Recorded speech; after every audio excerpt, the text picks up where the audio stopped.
conclusiones, las gestiones, las políticas que se gestionen en esta Conferencia Mundial de Pueblos pueden ser homologadas ante un organismo internacional. Claro que sí. ¿Qué vigencia, qué validez tiene esto, Gastón? Claro que sí, el escenario es precisamente Naciones Unidas. Bolivia ha sido el país en América Latina que mejor ha tenido parte en ese terreno. Bien, has preguntado que en qué medida se garantiza que las conclusiones, declaraciones tengan su peso. Sin duda, en términos de lo que ha sido el cambio climático, el presidente presentó en Naciones Unidas el 2007 y al año siguiente se aprueba y tenemos el Día de la Madre Tierra para declarar el 22 de abril. Lo mismo en el derecho el tema de como derecho humano, el agua como derecho humano. Y así, el pedido que se hizo para el Año Internacional de la Quinoa, el pedido que se haga que Bolivia lidere el G77 más China. Este es el trabajo realizado. O sea, no caemos en saco roto. Exactamente. Y eso nos íbamos porque los sectores sociales, porque tú cuando haces periodismo y estás en contacto con las organizaciones, sobre todo para este evento, dicen que esta resolución no solamente tiene que ir pues a los organismos internacionales, sino tiene que ir una copia a cada mandatario para que ejerza una política ciudadana de, sobre todo, migración. Ahora, tenemos datos, son 40 delegaciones de todo el mundo que ya están confirmadas. Expresidentes. Sí, son alrededor de 2.500 personas o participantes del evento. Entre personalidades, como decía el compañero Adair, están, por ejemplo, el expresidente de España, Zapatero, Rodríguez Zapatero, está también expresidente de Uruguay. De Colombia también, Ernesto Samper. ¿No? Y destaco también la participación de Rigoberta Menchú, que va a estar. Hay muy expertos conocidos en el tema de migración que Fernando van a venir. Lugo, un representante del Papa. A eso me quería ir, porque estar. El Papa Francisco, si ustedes leyeron los libros que escribe, y también, como decía, esta política de crear puentes y no paredes, no muros, entonces hay un representante importante de la Iglesia Católica, del Papa Francisco, que va a llegar hasta Cochabamba, Bolivia. ¿Qué entender de esta participación de estas exautoridades y también de estas personalidades que van a llegar a esta conferencia mundial? Más allá de darle todo el peso que representa, toda una trayectoria en el peso de las interrelaciones de los países, en la relación multilateral, bilateral que han establecido la posibilidad de solucionar conflictos, como ha sido Rodríguez Zapatero, se ha metido en conflicto las FARC y Colombia, sea el tema que ha resuelto conjuntamente Cuba, ha estado en la intermediación para que Venezuela pueda aperturar también. Es decir, estas autoridades que han tenido garantía plena en el desarrollo de lo que ha sido el nivel de negociaciones pesa mucho. Por eso está el señor Rodríguez Zapatero, por eso está Ernesto Samper, quien ha dirigido la Secretaría de la UNASUR desde Quito, Ecuador, y también, ¿por qué no decir?, los quienes han sido agredidos en algún momento, el caso del señor Fernando Lugo en su país, a partir de la situación en la que vivió, con una resolución que altamente nos denigró.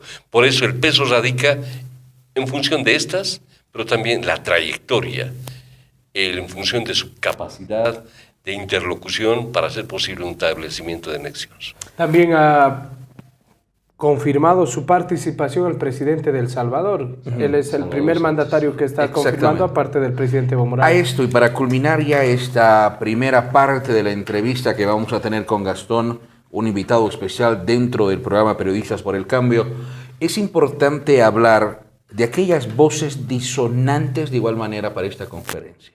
Ya han empezado a salir voces de que se está gastando mucha plata, más de 4 millones, cómo se va a gastar en una conferencia mundial, que en vez eso se invierte en otras infraestructuras o políticas y programas en el país. ¿Qué dice a esto? ¿Qué de importancia a que restar o no a estas declaraciones que ya se escuchan en Bolivia? No considero que el elemento de búsqueda de trabar en relación a aquello con un elemento altamente cuestionador respecto de lo que pueda costar signifique recortarle la importancia.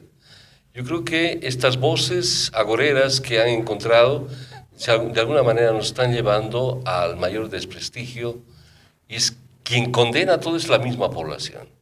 Le va a señalar con el dedo diciendo Bolivia se considera sí el centro de atención, pero también Bolivia es garantista en la medida en que el resultado, es decir, lo que encontremos en una declaración, va a sopesar mucho más que lo que represente cualquier declaración de parte de sectores opositores que no construyen democracia, no construyen nada de ciudadanía, no construyen una apertura al mundo. Es todo lo contrario de lo que hemos visto hasta ahora. Ahora yo quiero preguntar algo que me llama mucho la atención del título de la conferencia, y es la ciudadanía universal. ¿Qué significa llegar a esa ciudadanía universal?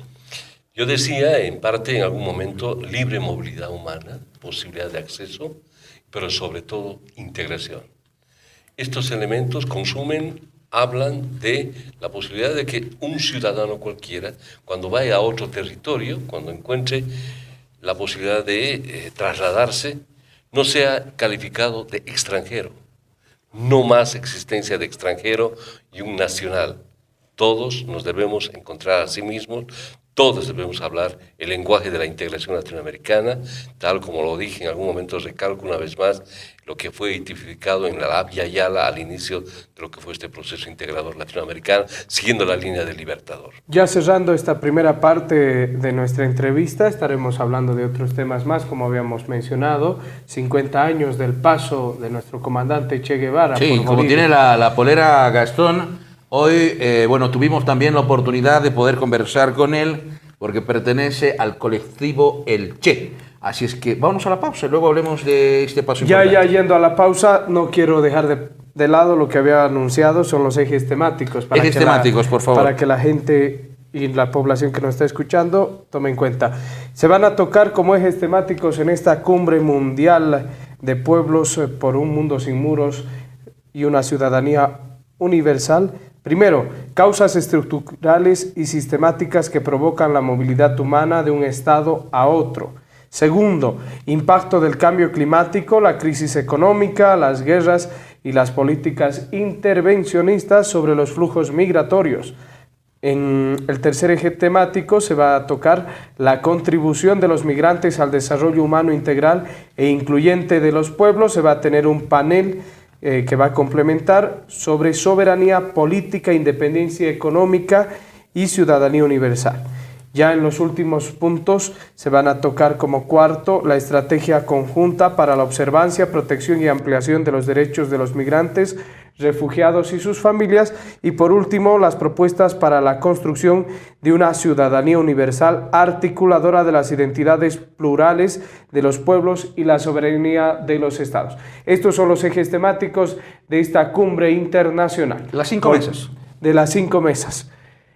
Volvemos con más información, Carlitos. Sí, vamos a la pausa y ya estamos de vuelta.